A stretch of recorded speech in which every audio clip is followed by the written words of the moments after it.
In the last video, I talked a little bit about shame and guilt. And I have to say, I think these are things that I kind of grew up with, And to some extent, you could say that they were sort of side effects of growing up as a Catholic in the west of Scotland. Because you tended to feel a lot of guilt growing up in the west of Scotland anyway, and growing up as a Catholic, you tended to pick up quite a lot of guilt and shame. But then, if you superimpose alcoholism on top of that, then basically you've got a triple dose. And I think for me, my alcoholism was masked by that. Alcohol wasn't something which hurt me as far as I was concerned. Alcohol was my medicine. Alcohol was the thing that took all this away. Alcohol was the thing that made me feel normal. And I said in the last video that about somebody saying in a meeting when they found alcohol, they found the bit that God had left out. And I think that was very much what it was like for me. I just did not feel normal if I wasn't drinking. There was this hole inside. There was this gulf that just couldn't be filled. I didn't feel very good about myself. In fact, I felt bad about myself. I felt that there was all this filth going on in my head, and some of it I knew and some of it I didn't even know. I didn't know. And that people looking at me could see this. They could see all these things that were inside my head, even the things that I couldn't see.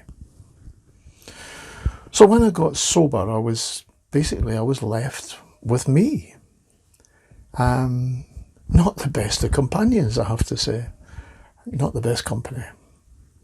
So when people get sober, if they don't change, they won't stay sober. There's the old definition of madness. If you continue to do the same thing and expect a different outcome, then that's madness. And for a little while, that's exactly what I did. And then, as I talked about, one of the things that I did was I prayed to God, and then, but it was very much at arm's length. I filled my time with education, I filled my time with work, and I was, in some respects, very fulfilled. And people looking at me would say, hey, look at that guy, he's got it all together, He's sort of got sober, he's a PhD, he now teaches at university, his life is very much together. And outwardly, I would have to totally agree. If I looked at somebody like that, I would say, yeah, that's absolutely true. But inside, I hadn't really got rid of this gulf. Yes, there was a God in my life, but God was there for emergencies, just the same as a first aid kit was there for emergencies. I didn't have any relationship with God. Again, I still felt that, there's a lot of guilt and shame that if I came to God, then he would sort of point it out. There's a lot of reasons for this guilt and shame, and, and he would be quick to actually tell me. And to be honest, I didn't really want that to happen. And also, as I said, it was the narrow-minded bigot. I didn't want to be this narrow-minded bigot and killjoy and all that sort of stuff. There's no fun in it. No fun whatsoever. Now, I was fortunate. I met somebody who modelled being a good Christian. And that was Lou. That was my wife, She was a lot of fun. She was very much together, and, and she wasn't bigoted in the slightest. So when we met up again after many years, and she started to talk to me about Christianity, I thought, well, okay, well, maybe it would be okay. And then when we started talking about marriage, and she said, you have to ask my father's permission. I thought, well, first of all, I thought your father's dead, and then she told me what she meant was God. And if you look in other videos where I talk about my testimony, I talk about just exactly what happened there. But the beautiful thing was when I met God, I started, I felt at home. I really felt at home. What I didn't get was God sort of standing on the doorstep, saying, what kind of time's this to come in at? What have you been doing? Here's all the sins that you've committed. I didn't get any of that. I got somebody who was happy to see me. I got a God that loved me. Now you think about it, I think about somebody you love, and what you don't want to do is hurt them. What you don't want to do is shame them. And if God loves me, why would he want to hurt me? Why would he want to shame me? But that sort of logic was not something that I participated much in. Looking back in it now, I can see the sense in that, but at the time, no, I couldn't see that at all. I still didn't trust God. But the more I got to know God, the more I got to know myself. And recently, I've been reading this book, and it talks about, are you a prince or a pauper? And God wants us to, be part of his kingdom. We are his sons and daughters. We are princes and princesses in his kingdom. But my mentality is pauper.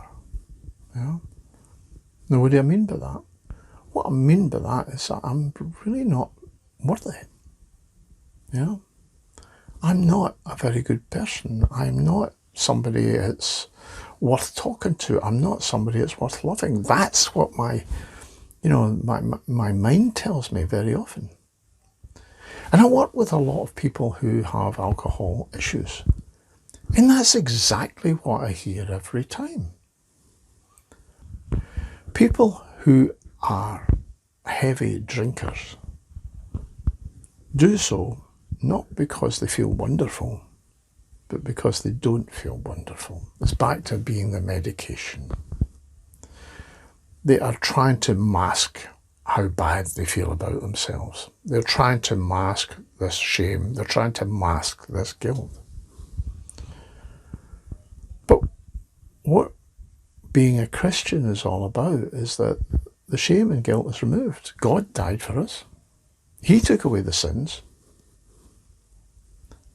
and left us spotless. We have no reason to be feeling guilty, no reason to have the shame. And when God looks at us, he sees his son. And his son is the spotless one. And that was the wonderful thing I found with Christianity. My guilt is taken away. Most of the time. My shame is taken away. Most of the time. The guilt and shame are removed. I sometimes just won't let it go. Sometimes, even though God has forgiven me, sometimes I don't forgive myself. And quite often I don't forgive other people. But that's a different story. God has removed this. And the more I accept God, the more I accept God's picture of me, then the more guilt and shame I let go of. And the more guilt and shame I let go of, the less likely I am to drink. The less reason I have for drinking. And again, one of the things that I find when I'm working with people with alcohol issues, actually two things. One is that they see this as the kind of end of the road. Once, if they've got to give up drinking, then, it's terrible, this is the end of the roads. And I felt it myself. I felt that I had, X amount of alcohol, X amount of happiness, and I had used them all up and I had come to this elephant's graveyard. I understand that, this is the end of life as we know it. And thankfully, that's exactly the case. It is the end of life as we know it. But it's the beginning of something new. And what I try to tell people is that it's actually an opportunity. It's an opportunity to be a new you. It's an opportunity to sort of find out who you really are, rather than hiding from who we really are. Because that's what we do. We hide from who we really are because we are afraid that we might find out that all the guilt and shame that we're feeling in our head is actually justified. That's the fear. Yeah? It'll actually be true. All the horrible things I think of myself are true. That's my fear. And if I drink alcohol, then I don't fear that until the next morning, and then it's there, and I can pick it up again, and away I go. Except I've just added stuff to it because of my drinking. So the thing is, it's an opportunity. It's an opportunity to be a new me. And that's the first thing.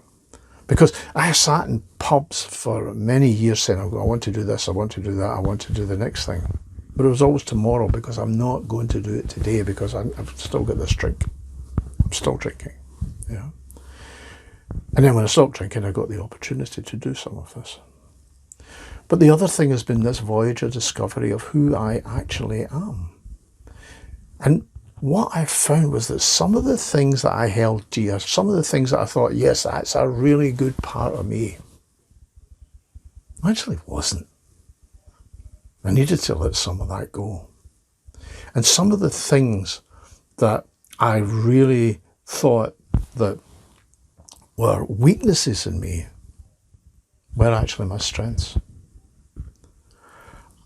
I always worried that I was too sensitive, you know. And what I found is that that actually is a strength in me, because that sensitivity means that I have compassion for other people. And that's something that Jesus had. He had lots of compassion for other people. He started, I mean, when I was drinking, I couldn't have cared less about other people. I really couldn't have. I would have trampled over the top of them to get a drink. They were really of no great interest to me. You can ask my first wife, she would tell you that. And that was one of the things I felt very guilty and ashamed of when I got sober.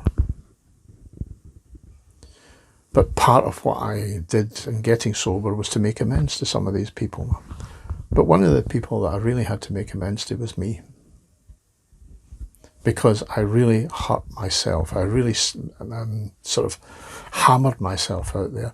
And I really avoided finding out who I really was. And it wasn't till actually I met God that I met me as well. Yeah.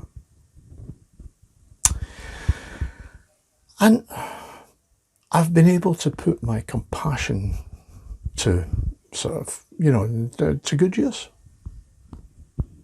I'm not saying I'm the most compassionate person in the world, but my compassion is driven by God. It's not driven by me.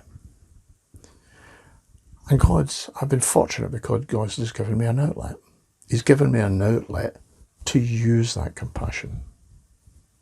And I'll talk about that in the next video.